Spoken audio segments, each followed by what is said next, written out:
O uso da internet cresce a cada dia, mas muitas pessoas não têm conhecimento das leis que devem ser respeitadas na hora de navegar. Há os chamados crimes virtuais e com punição prevista para os infratores. Nós vamos conversar com a especialista em direito digital, o advogado Alexandre Ateniense. Doutor Alexandre, cada vez maior esse tipo de crime? Constatação disso? É muito mais do que você imagina. Nesse primeiro semestre foi divulgado um número assustador que em Belo Horizonte a incidência desses crimes cresceu 96% em relação ao ano passado. Quais são os mais comuns, doutor? Eu destacaria dois. Um seriam as fraudes eletrônicas, sobretudo em relação aos serviços bancários.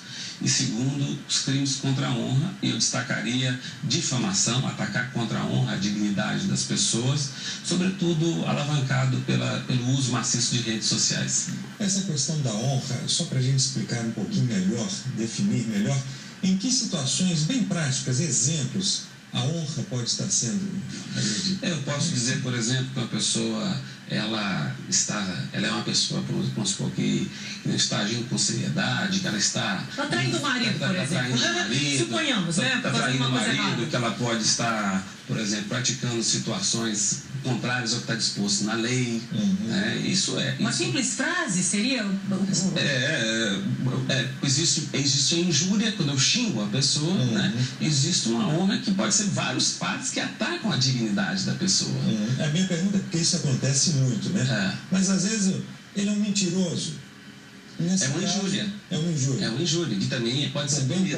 Pode. Nós temos três hipóteses de crimes contra a honra. A injúria, que é a mais branda, a difamação, quando ataca a honra, e a calúnia, quando se atribui um fato definido como crime. Fulano é um estelionatário, esse é a calúnia. Direito autoral também. Muitas vezes a gente vê pessoas que pegam de outros trabalhos, né, teses, botam outros autores para textos conhecidos. A internet favorece essa falsa imagem de que tudo é possível. Que desde que o conteúdo esteja disponível, é possível copiar, é possível compartilhar, é possível se apoderar da titularidade sobre aquela obra. Só que os autores hoje contam com inúmeros softwares que permitem o rastreamento e a identificação se aquele conteúdo for utilizado. Eu, por exemplo, sou professor. Várias vezes já tive que dar 0 em alguns alunos, porque sempre tenho o hábito de corrigir a monografia, checando determinados trechos daquela obra na internet para poder saber se aquilo dali foi um plágio. E é o que mais acontece. Isso é um crime. É um crime. É um crime. Além de, evidentemente, nada de não ser uma boa prática. Em muitos casos as pessoas fazem sem saber que aquilo é crime, né? Sobretudo os jovens. Os mais jovens. Sobretudo os mais jovens, que os pais nem sempre tiveram que lidar com esses problemas na sua fase de adolescência e, consequentemente, não sabem educar os seus filhos para isso. Então, existe uma falsa impressão de impunidade em tudo que acontece no meio eletrônico. Isso não acontece. Nós temos, sim, a necessidade de tipificação de alguns crimes que ainda não aconteceram, mas a grande maioria já são puníveis. E os jovens também têm um apelo muito interessante de achar que podem atacar escondido pelo manto do anonimato, que é propiciado pela tecnologia. E hoje nós conseguimos identificar, num grau de 0 a 10, 8 casos que não são encaminhados acerca de qualquer tipo de crime cibernético, o que é uma margem, talvez, muito maior do que se imagina.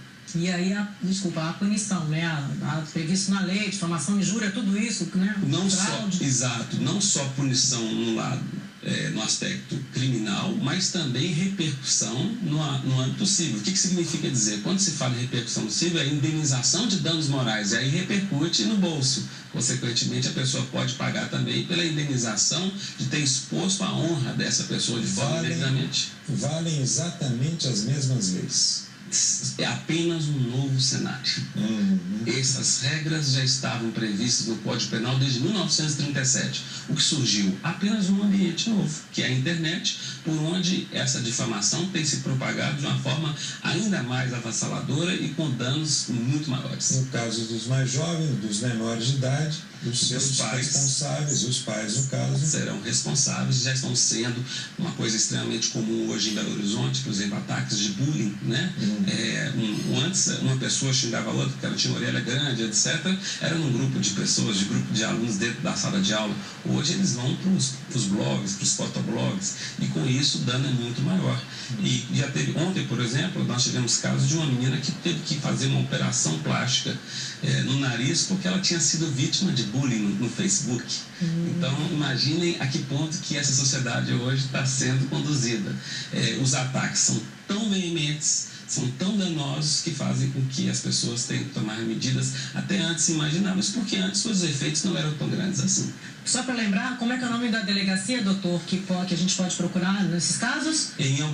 DERCIF, Delegacia Especial de Repressão aos Crimes e Fraudes Eletrônicas, que funciona aqui em Belo Horizonte. Ok, então, doutor Alexandre, muito obrigado, viu, pela presença. Eu que agradeço. Gostaria só de dar um gancho do evento que nós estamos organizando amanhã, que é o primeiro Congresso de Direito Digital. Onde vai ser? Vai ser no Hotel BH Platino, a partir das 8h30 da manhã. Ok, então. Obrigada. Muito obrigado. Eu que agradeço. Um plano com ações para diminuir os problemas e prejuízos.